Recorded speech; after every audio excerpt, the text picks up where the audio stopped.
Good morning friends, મારી YouTube ચેનલમાં તમારું હાર્દિક સ્વાગત છે. અને અમે આવીએ છીએ જાંબુખોડા. તો થોડી વારમાં ઝંડ હનુમાન જઈશું હનુમાન દાદાના દર્શન કરવા માટે.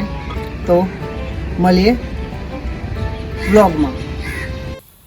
તો મિત્રો, આ છે શંકર ભગવાનનું ઝરણેશ્વર મંદિર, જ્યાં હું અને પાયલ પૂજા કરવા માટે આવ્યા છીએ. આજે પાયલના વ્રતનો છેલ્લો દિવસ છે, તો અમે જઈએ છીએ ઝરણેશ્વર મહાદેવના મંદિરમાં.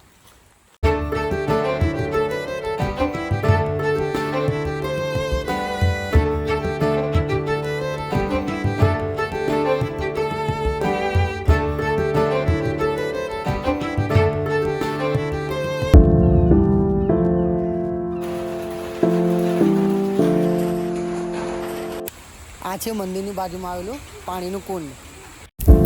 મહાદેવના દર્શન કર્યા બાદ હવે અમે લોકો નીકળી ગયા છે ઝંડ હનુમાન દાદાના દર્શન કરવા માટે.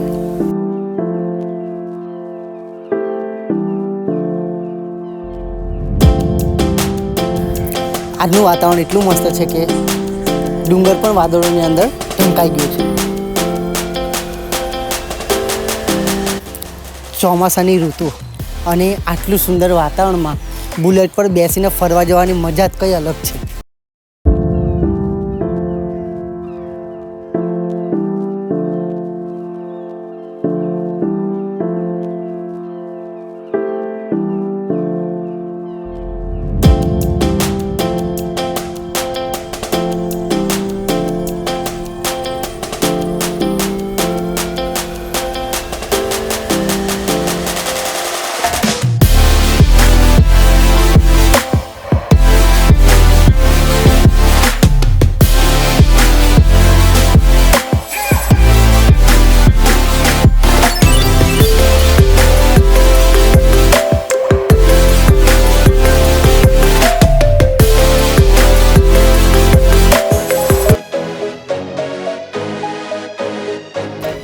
આ છે હું અને મારી પાયલ.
આ છે પથ્થરોમાંથી બનાવેલી ગણપતિ અને દેવી દેવતાઓની મૂર્તિઓ. ત્યારબાદ હનુમાન દાદાને તેલ ચડાવ્યું અને શ્રીફળ ફોડીને પ્રસાદ કર્યો.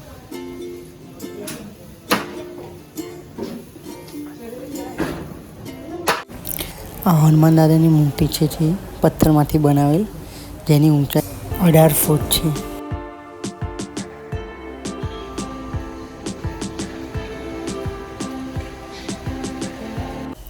હનુમાન દાદાના દર્શન કરીને અમે લોકો ભીમની ઘંટી અને અર્જુનનો કૂવો જોવા માટે નીકળી પડ્યા.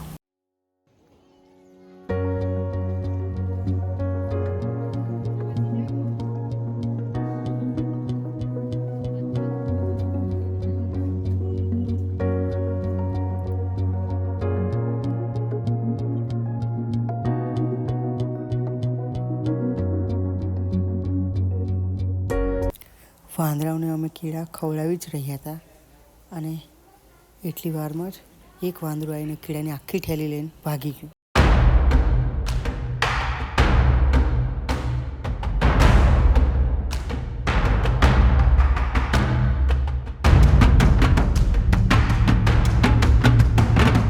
લોકો ભીમની ઘંટી જવા માટે ધીમે ધીમે આગળ નીકળ્યા.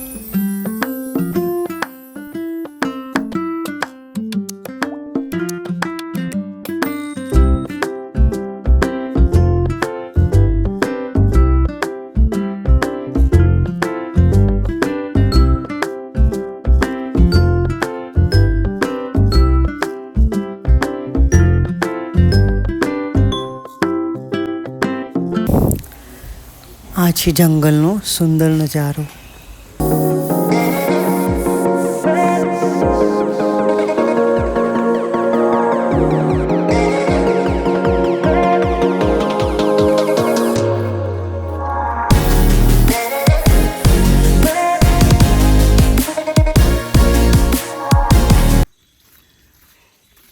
આજે બહુ ખતરનાક ગરમી થાય છે.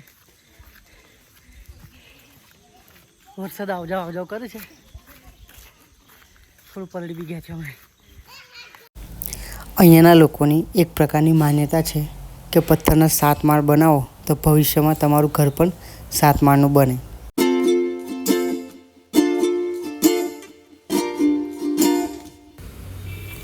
હવે અમે પહોંચી ગયા છીએ ભીમની ઘંટીને ત્યાં.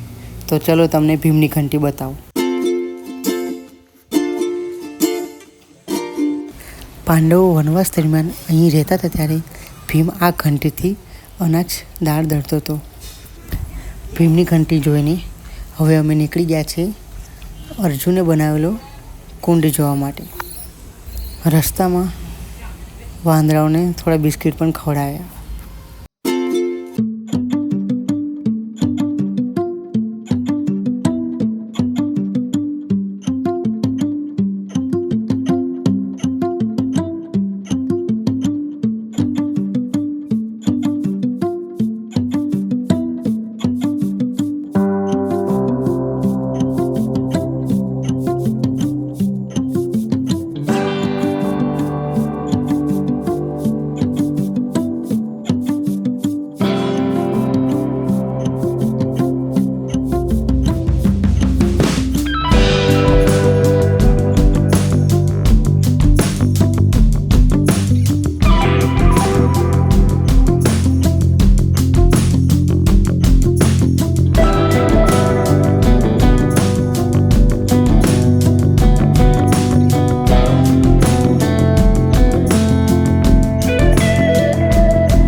પૂરો જોવા બદલ તમારો ખૂબ ખૂબ આભાર.